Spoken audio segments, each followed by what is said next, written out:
Bagong ligo po si Summer. Yan. Basa siya oh.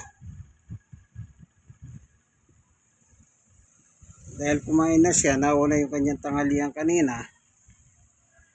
Ito, patutulogin ko na siya. Ayan, nakahiga na po. Matutulog na yan. 1:40. Maya, tulog na yan. Mamaya pa magigising yan. Naging practice na po ni Summer yan. Pag tanghali, pinaliliguan ko kasi mainit na po ang panahon. Pagkatapos, pinakakain ko siya.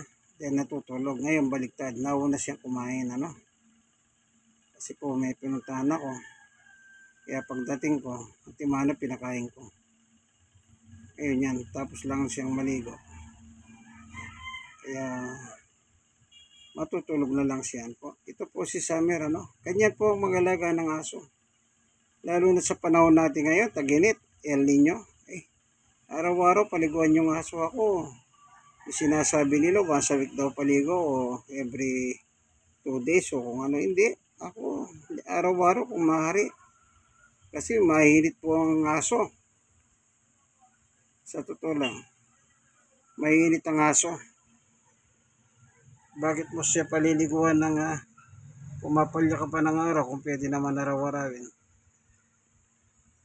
Yan. Tahimik na siya. Natutulog na yan. So hanggang dito na lamang po ang video ng aking favorite pet na si Summer.